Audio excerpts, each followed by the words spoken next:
አደምን ዓለይሂ ሰላም ለመፍጠር በፈለገ ጊዜ ጅብሪልን ወደ መሬት ወርዶ አፈር ዘግኖ እንዲያመጣ ላከው።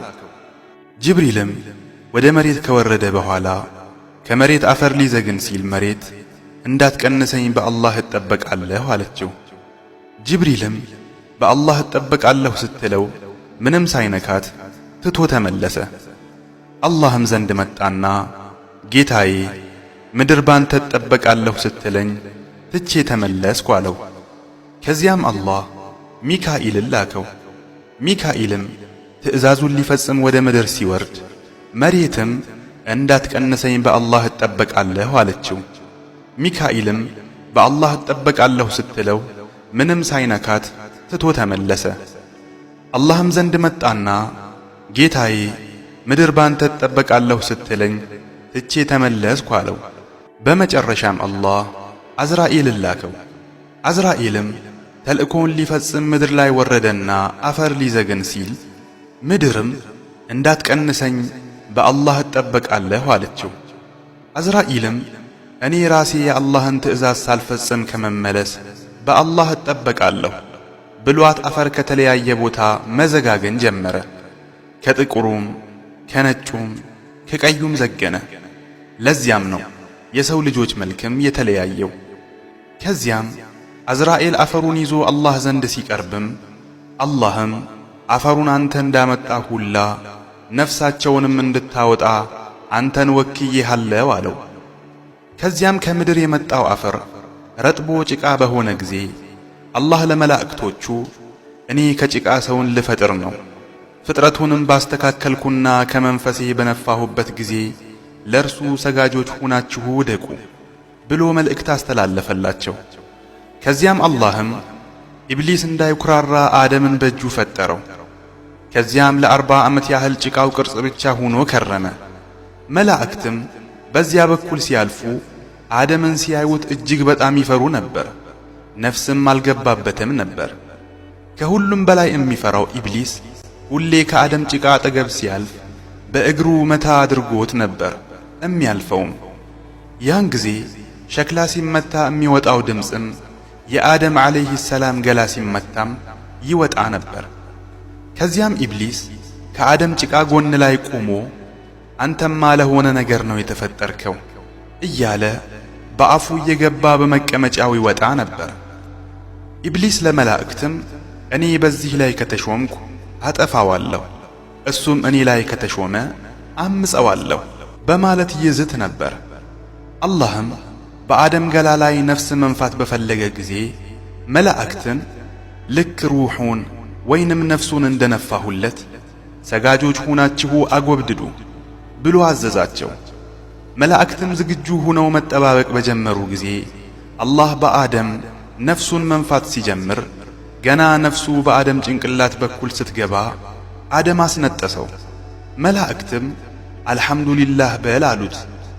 አደምም አልሐምዱሊላህ አለ። አላህም ጌታህ ይማረህ ብሎ መለሰለት። ከዚያ ነፍሱ አይኑ ጋር ስትደርስ የጀነት ውስጥ ፍራፍሬዎችን ተመለከተ። ከአንገቱ ላይ ስትደርስም ፍራፍሬዎቹን መብላት አሰኘውና ገና ነፍሱ እግሩ ላይ ሳትደርስ ሂዶ ለመብላት ተጣደፈ።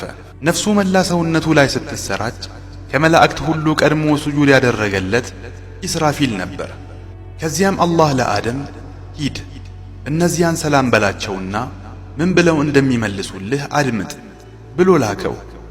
አደምም ሂዶ ሰላም ሲላቸው መላእክቱም ወዐለይኩም ሰላም ወረሕመቱላሂ ወበረካቱሁ ብለው መለሱለት። አላህም ለአደም አደም ሆይ ካሁን በኋላ ይህ ያንተና የዝርዮችህ ሰላምታ ሆኖ ይዘልቃል አለው። አደምም ጌታዬ ዝርዮቼ እነማን ናቸው ብሎ ጠየቀው። አላህም ከሁለቱ እጆቼ ምረጥ አለው። አደምም ቀኝህን መርጫለሁ፣ ሁለቱም ያንተ እጆችህ ቀኝ ናቸው ብሎ መለሰለት። አላህም እጁን ሲከፍትለት አደም እስከ ቅያማ ድረስ ያሉ ልጆቹን ሁሉ ተመለከተ። በዚያም መሃል አንድ ብርሃናማ ሰው ተመለከተና ጌታዬ ሆይ ይህ ማን ነው ሲል ጠየቀ። አላህም እሱ ልጅህ ዳውድ ነው ብሎ መለሰለት። አደምም ጌታዬ ሆይ ለዚህ ልጄ ዕድሜውን ስንት ነው ያደረክለት ሲልም ጠየቀው።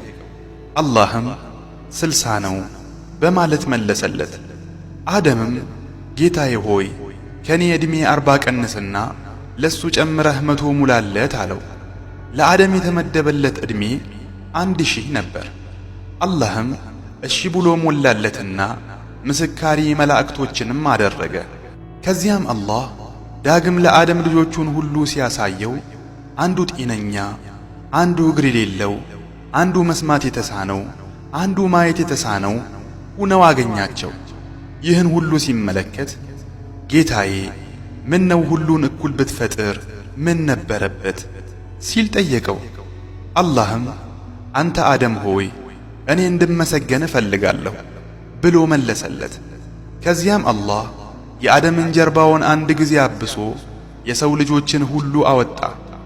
ከዚያም ሰበሰባቸውና ጌታችሁ አይደለሁምን ብሎ ሲጠይቃቸው አዎን ጌታችን ነህ እኛም እንመሰክራለን አሉ። ከዚያም አላህም እኔ 7 ሰማያትንና 7 ምድርን መላእክቶችንም አባታችሁ አደምንም እናንተ ላይ ምስክር አድርጌያለሁ። የቂያማ ቀን ይህንን ጥያቄ ስጠይቃችሁ አላወቅንም ነበር ብላችሁ እንዳትክዱ አሁንም እወቁ። ከኔ ሌላ አምላክ የለም፣ ከኔ ሌላም ጌታ የለም። በእኔም ምንንም አካል እንዳታጋሩ። እኔ ወደ እናንተ መልእክተኞቼን ቃል ኪዳኔንና ዛቻዬን የሚነግሯችሁ ሲሆኑ እልክላችኋለሁ፣ መጽሐፎቼንም አወርድላችኋለሁ አላቸው። የአደም ዝርዮችም ካንተ ሌላ ጌታ እንደሌለን መሰክራለን፣ ካንተ ሌላ አምላክ እንደሌለም እንመሰክራለን ብለው ቃል ኪዳን ገቡ። በመጀመሪያ ከመላእክት ሁሉ ቀድሞ ለአደም ስጁድ ያደረገው ኢስራፊል ነበር። ኢስራፊልን ተከትለው ሁሉም መላእክት ስጁድ አድርገው ነበር። ግና ኢብሊስ ሁሉም ስጁድ ሲወርድ እርሱ በኩራት ቆመ። አላህም ኢብሊስ ሆይ በሁለት እጆቼ ለፈጠርኩት ከመስገድ ምን ከለከለህ? አሁን ኮራህን? ወይስ ፊቱኑ ከትዕቢተኞቹ ነበርክ ብሎ ኮነነው። ኢብሊስም እኔ ከእርሱ በላጭ ነኝ፣ ከእሳት ፈጠርከኝ፣ አደምን ደግሞ ከጭቃ ፈጠርከው አለ። አላህም ከጀነት ውጣ አንተ የተባረርክ ነህና እርግማኔም እስከ ፍርዱ ቀን ድረስ በአንተ ላይ ይሁን አለው። ኢብሊስም ጌታዬ ሆይ እስከሚቀሰቀሱበት የቂያማ ቀን ድረስ አቆየኝ አለው።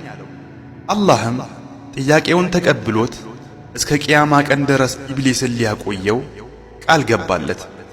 ከዚያም ኢብሊስ ጌታዬ ሆይ በአሸናፊነትህ ይሁንብኝ፣ የአደምን ልጆች ከነርሱ